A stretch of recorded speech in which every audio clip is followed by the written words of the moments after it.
वाली? Okay, I think so what is the point? नहीं यार, मैं इवन फंक्शन, ओके, मैं let me go to the my desk first, then I will show you.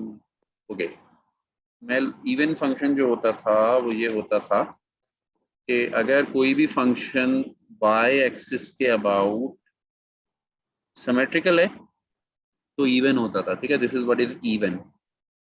Even होने से होता क्या है? इवन होने से मैंने एक मतलब क्लास के एक लेक्चर में बताया था कि अगर आप -a से +a तक इंटीग्रेट करेंगे तो जो एरिया यहाँ पर है वही एरिया यहाँ पर है। That means if you are and this function is suppose is y is equal to f of x। ठीक है, तो अगर आपसे integrating from -a to +a f of x करेंगे तो that answer will be equal to twice of 0 to a f of x p of x। क्योंकि ये area है, अगर आप यहाँ 0 से यहाँ तक इंटीग्रेट कर लें जो आंसर है उसे डबल कर लें। ठीक है, that was the idea. Okay, now what is the point? सवाल क्या है? सवाल हमारा ये है, ठीक है, सवाल हमारा है कि -1 से +1 इवन फंक्शन है। ठीक है, सो -1 से +1 अगर h of z any function p of z is 7 answer दे रहा है, तो वो कह रहा है 0 से 1 h ऑफ z क्या हो जाएगा? क्या हो जाएगा, कोई बताएगा? 0 से 1 h ऑफ z dz का आंसर क्या होगा? 3.5। 3.5। ठीक है, तो उसका आधा हो जाएगा, जब उसका डबल होता है तो ये 7/2 हो जाएगा। Very good, 3.5। ओके, नेक्स्ट जो है वो एक और पार्ट भी है इसका। ये कह रहा है कि ये भी बताओ फिर कि ये क्या होगा। What is this? ज्वाइन करके बैठा हूं। Sorry, couldn't hear. Someone mic is open, huh? Okay, तो सेकंड पार्ट को क्या करेंगे? सेकंड पार्ट में आपके पास लिखा हुआ है कि अगर आप इसको -4 से -2 तक इंटीग्रेट करें and it is written h 5 times of h z plus 3 dz. So how you will work with this? Now what you know about the function and what you are going to work up with. पहले तो आप अपना variable transform करेंगे क्योंकि आप ये देख रहे हैं कि सवाल में वेरिएबल उसने ट्रांसफॉर्म कर दिया। ठीक है, h ऑफ z से वो z + 3 पे चला गया, तो आप इसको सपोज कर लें कि ये कोई दूसरा वेरिएबल है। फॉर एग्जांपल आपसे w ले लें। So if it is w, अब एक मिनट, आपको मेरी स्क्रीन नजर नहीं आ रही है, मैं screen okay, so now they want you to find out this thing. तो अगर मैं लेट कर लूं इसको w, ये z + 3 हो जाएगा और w जो है वो dz के तो बराबर हो जाएगा क्योंकि लीनियर ट्रांसफॉर्मेशन है। लेकिन मुझे लिमिट्स चेंज करने होंगे क्योंकि ये जो लिमिट्स लिखे होते हैं ये z के वैल्यू लिखे होते हैं। z is equal to -4 to z is equal to, so I have to convert my limit according to this thing. So when z is equal to -4, तो मैं -4 यहाँ रख दूंगा तो मेरे पास w का वैल्यू क्या आ जाएगा? -4 + 3 is -1. The w is -1. दूसरी क्या है? When z is +1, ठीक है, दूसरी z की वैल्यू w की वैल्यू क्या थी? -2 थी, -2। When z is, एक -4 थी, एक -2 थी। -2 अगर मैं रखूंगा तो ये क्या हो जाएगा? -2 w is equal to -2 + 3, so that is +1. That case w is +1. तो ये दो लिमिट्स मेरे पास निकल के आ गए जब मेरी ट्रांसफॉर्मेशन ये है।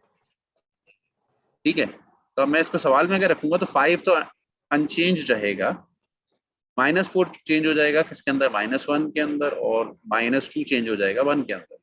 5 अपनी जगह ऐसे ही ऐसे रहेगा और ये h of z + 3 now will become h of w, और dz और dw बराबर है तो आई can replace it by dw, right?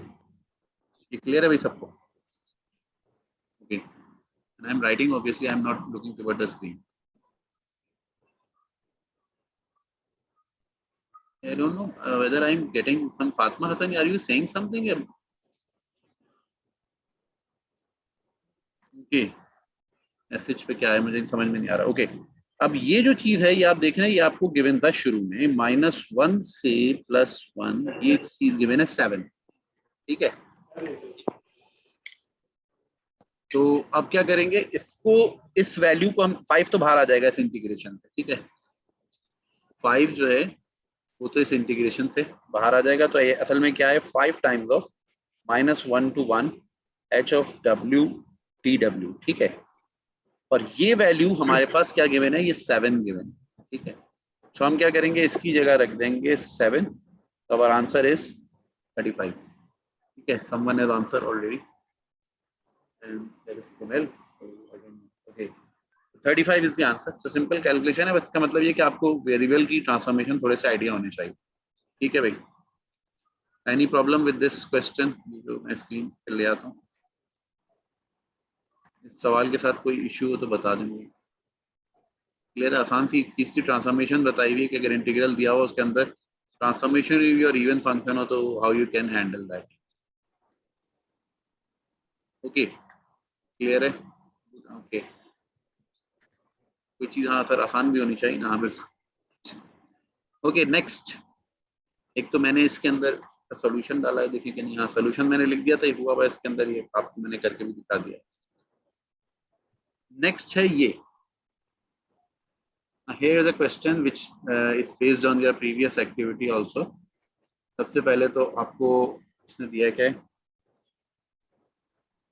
देखने में कह रहा है कि अगर गैमा हाफ आपने प्रूफ करना है, गैमा हाफ प्रूफ करना है कि वो अंडर रूट पाई है, show that gamma half is under root pi if the integral, if this integral is given to you, the value of this integral e of -x square dx, जो भी हमने देखा भी था under root pi upon 2 के बराबर है। तो हमने ये शो करना है कि गैमा हाफ जो है वो इसके बराबर है, राइट।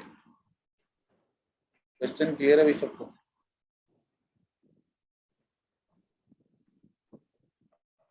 ठीक, क्या करेंगे, क्या any idea? We will start with the definition of gamma function,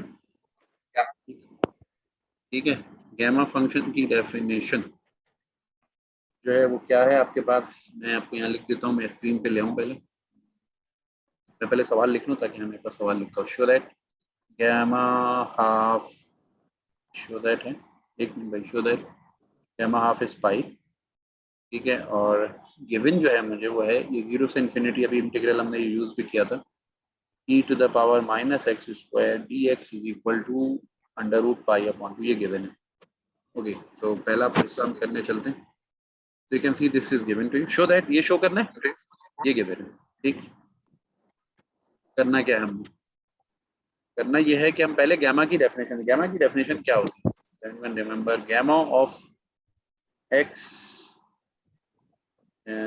होता था 0 to इन्फिनिटी, ठीक है।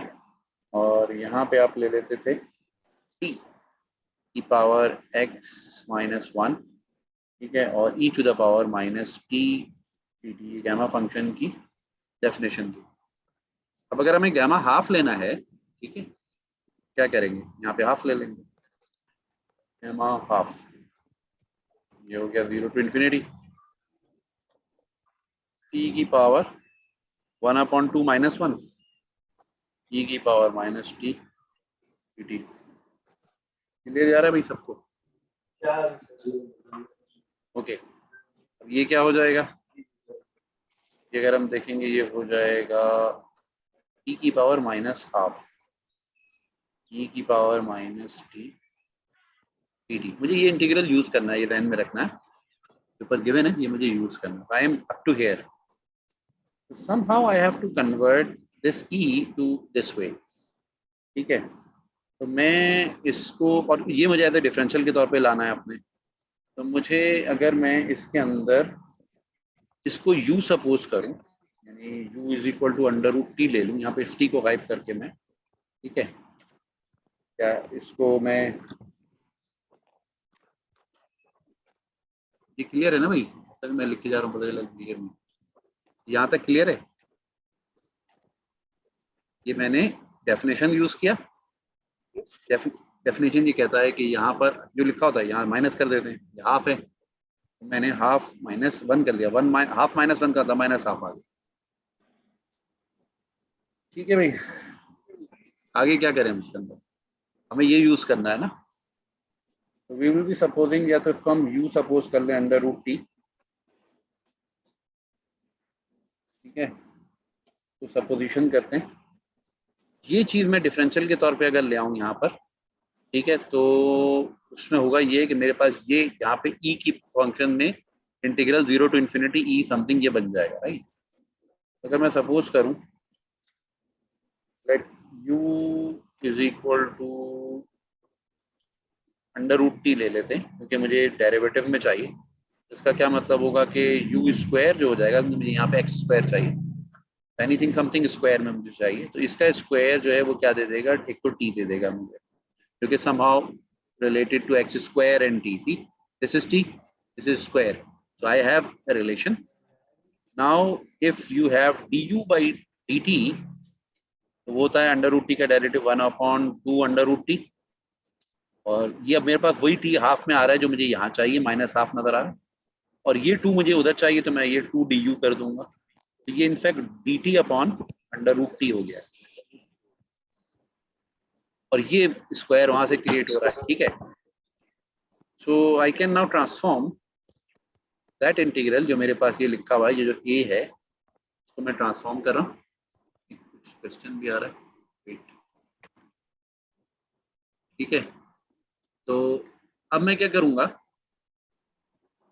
ये जो मेरी इक्वेशन ये लिखी है इसमें ये वैल्यू रखता जाता हूँ, ठीक है। तो ये e to the power minus t है, माइनस टी का मतलब माइनस यू स्क्वायर हो जाएगा, ठीक है। तो इंटीग्रल 0 टू इंफिनिटी, ये मैं a से लिख रहा हूँ, equation a transforms to 0 to infinity, और ये मेरे पास लिखा है e to the power minus u square, और डी टी अपॉन ये अंडर रूट टी है, d t upon under root t is what 2 du, 2 du. In fact this is what 2 integral 0 to infinity e minus u square du। नजर नहीं आ रहा हूँ, मैंने देख लिया, असल में मैं लिखते वक्त इधर देख रहा होता हूँ, तो बाद वक्त स्क्रीन से मैं आउट हो जाऊँ, कोशिश कर रहा होता हूँ कि ऊपर वाला उसके अंदर है। ओके, सो व्हाट हैपेंड, मैं दोबारा बता देता हूँ, ये मैंने रिप्लेस कर दिया इक्वेशन ए, मैंने लिखा ए इम्प्लाइज ये 0 टू इन्फिनिटी, अब यहाँ पे क्या आ गया, ई माइनस टी लिखा है मेरे पास, टी यू स्क्वायर है तो ये माइनस यू स्क्वायर हो गया, और d t upon under root t, ये डी टी लिखा है, और ये 1 अपॉन अंडर रूट 2 है, तो ये दोनों मिलके क्या हो जाएंगे 2 डी यू, और ये मैंने 2 बाहर निकाल दिया। अब ये वो चीज लिखी हुई है जो कि उसने हमें यहाँ शुरू में दी हुई, ये दिया हुआ, ठीक है। इसका वैल्यू उसने हमें दिया हुआ है कि अंडर रूट पाई अपॉन 2 है, इस इंटीग्रल का value under root pi upon 2, so I can replace this by under root pi upon 2 as given, और यहाँ पे मेरे पास क्या चल रहा था, गैमा हाफ, ये अगर मैं कैंसिल कर दूंगा तो gamma half will be equal to 5, right. अब ये वैल्यू क्योंकि गिवन था मुझे, मैंने ये वैल्यू यहाँ रख दिया, तो ये 2 कैंसिल हो गया और ये अंडर रूट पाई निकल आया, गैमा हाफ का वैल्यू मेरे पास क्या आ गया, अंडर रूट पाई आ गया, right. Gamma half is equal to root pi, clear है भाई।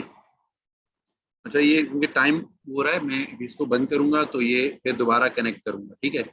यहीं से फिर शुरू करते हैं, ये इसका पहला पार्ट हो गया, तो I will be stopping this thing out here, दोबारा कनेक्ट करता हूँ मैं, बिल्कुल 40 मिनट पे सेशन एंड हो रहा है, ठीक है।